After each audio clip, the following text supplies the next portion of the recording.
Assalamualaikum warahmatullahi wabarakatuh. Kembali lagi bersama Ibu Diana Mulyanti.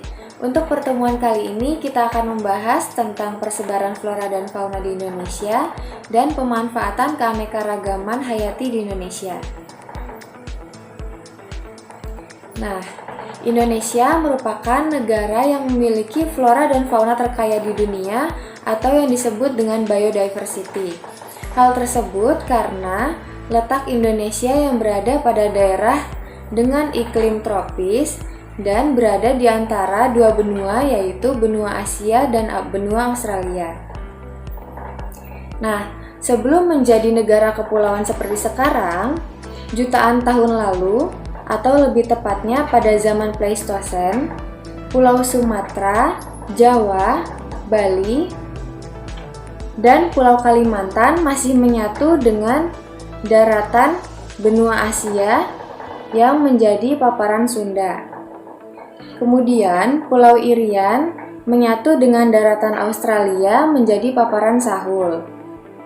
Sedangkan Pulau Sulawesi dan sebagian besar Kepulauan Nusa Tenggara dan Kepulauan Maluku terpisah dari paparan Sunda dan Sahul. Nah, dengan adanya penyatuan pulau bagian barat dan timur tersebut memudahkan hewan untuk melakukan perpindahan yang mengakibatkan terbentuknya sebaran hewan di Indonesia Barat, Tengah, dan Timur. Nah, yang pertama kita akan membahas tentang persebaran flora di Indonesia. Persebaran flora di Indonesia lebih rinci dibagi menjadi 4. Yang pertama yaitu ada flora Sumatera Kalimantan. Nah, sebagian besar wilayah Sumatera dan Kalimantan merupakan wilayah dengan iklim hutan hujan tropis dengan jenis tumbuhan yang heterogen. Contoh floranya yaitu ada kayu meranti, damar, ada Rafflesia arnoldi, dan berbagai jenis anggrek. Kemudian, yang kedua ada flora Jawa Bali. Kondisi iklim kawasan Pulau Jawa sangat bervariasi dengan tingkat curah hujan dan kelembapan udara yang semakin berkurang ke daerah timur. Hal tersebut membuat perbedaan vegetasi hutan dari mulai hutan hujan tropis, hutan musim, sabana, dan stepa berderet dari arah barat ke timur. Nah, contoh flora yang ada pada Jawa Bali yaitu ada pohon jati, Pinus merkusi, dan cemara. Kemudian ada flora Kepulauan Wallacea. Wilayah Kepulauan Wallacea ini terdiri atas Pulau Sulawesi, Kepulauan Nusa Tenggara, Pulau Timor, dan Kepulauan Maluku. Contoh floranya yaitu ada berbagai macam rempah-rempah seperti pala, cengkeh, kayu manis, kenari, kayu eboni, dan lontar. Kemudian ada flora Papua. Kondisi iklim Papua sebagian besar merupakan tipe hutan hujan tropis, namun berbeda dengan wilayah Indonesia bagian barat. Karena wilayah bagian Papua ini lebih mirip dengan hutan tipe yang ada di Australia Utara.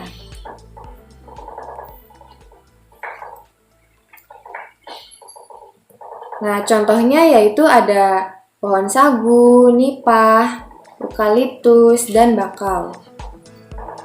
Kemudian ada persebaran fauna di Indonesia. Persebaran fauna di Indonesia terbagi menjadi 3. Yang pertama ada fauna Indonesia bagian barat atau fauna asiatis. Wilayah fauna Indonesia bagian barat itu meliputi Pulau Sumatera, Jawa, Bali, Kalimantan, serta pulau-pulau kecil di sekitarnya. Region fauna ini sering disebut wilayah fauna Tanah Sunda. Nah, fauna wilayah Indonesia bagian barat antara lain yaitu ada jenis mamalia seperti gajah, badak bercula 1, tapir, rusa, banteng, kerbau, monyet, orangutan, macan, tikus, ada bajing, kijang, kelelawar, landak, babi hutan, kancil, dan kukang. Kemudian ada berbagai jenis reptil seperti buaya, kura-kura, ada kadal, ular, toke, biawak, dan bunglon. Kemudian ada berbagai jenis burung yang terdiri atas burung hantu, elang, jalak, merak, kutilang, serta berbagai macam unggas. Kemudian ada berbagai macam serangga dan berbagai macam ikan air tawar dan pesut seperti lumba-lumba Sungai Mahakam. Kemudian ada fauna Indonesia Tengah atau fauna peralihan. Wilayah ini disebut fauna Kepulauan Wallacea. Region ini terdiri atas Pulau Sulawesi dan kepulauan di sekitarnya, yaitu Kepulauan Nusa Tenggara, Pulau Timor, dan Kepulauan Maluku. Di kawasan ini terdapat hewan khas yang hanya ada dan dapat dijumpai di Indonesia, yaitu ada anoa, babi rusa, dan komodo. Fauna Kepulauan Wallacea terdiri dari ada mamalia, yaitu terdapat anoa, babi rusa, ikan duyung, kuskus, monyet hitam, tarsius, monyet seba, kuda, dan sapi. Kemudian ada berbagai jenis reptil yang terdiri atas biawak, komodo, kura-kura, buaya, ular, dan soa-soa. Kemudian terdapat juga amfibi yang terdiri atas katak pohon, katak terbang, dan katak air. Kemudian ada berbagai jenis burung juga yang terdiri atas burung dewata, burung maleo, ada mandar, raja udang, burung pemakan lebah, rangkong, kakatua, nuri, merpati, dan angsa. Nah, selanjutnya ada zona ketiga, yaitu fauna Indonesia Timur atau fauna Australis. Wilayah fauna Indonesia Timur atau fauna Tanah Sahul ini meliputi Papua dan pulau-pulau di sekitarnya. Jenis-jenis hewan yang terdapat pada fauna Indonesia Timur yaitu ada mamalia yang terdiri atas kanguru, walabi, nokdiak atau landak irian, oposum layang atau pemanjat berkantung, kuskus atau kanguru pohon, dan kelelawar. Kemudian ada reptil yang terdiri atas buaya, biawak, ular, kadal, dan kura-kura. Kemudian ada amfibi yang terdiri atas katak pohon, katak terbang, dan katak air. Ada pula burung yang terdiri atas nuri, raja udang, cendrawasih, kasuari, dan namundur. Kemudian terdapat berbagai jenis ikan dan berbagai macam serangga atau insekta. Nah, sebelumnya kita sudah membahas tentang persebaran flora dan fauna di Indonesia. Nah, flora dan fauna di Indonesia atau keanekaragaman hayati tersebut dapat dimanfaatkan untuk berbagai keperluan hidup manusia baik secara langsung maupun tidak langsung. Nah, jadi pemanfaatan keanekaragaman hayati yang ada di Indonesia itu dapat dijadikan sebagai sumber pangan. Keanekaragaman hayati tersebut dapat dijadikan sebagai sumber karbohidrat, yaitu yang berasal dari padi, jagung, singkong, kentang, sagu, dan umbi-umbian. Kemudian ada sumber protein yang berasal dari kedelai, kacang-kacangan, ikan, daging unggas, dan daging hewan. Kemudian ada sumber lemak yang berasal dari ikan, daging, telur, kelapa, alpukat, dan durian. Ada pula sumber vitamin yang yang berasal dari berbagai jenis buah-buahan dan sayur-sayuran serta telur, susu, dan madu. Kemudian ada sumber mineral yang berasal dari sayur-sayuran, buah-buahan, dan susu. Selanjutnya, keanekaragaman hayati tersebut juga dapat dijadikan sebagai sumber pendapatan. Nah,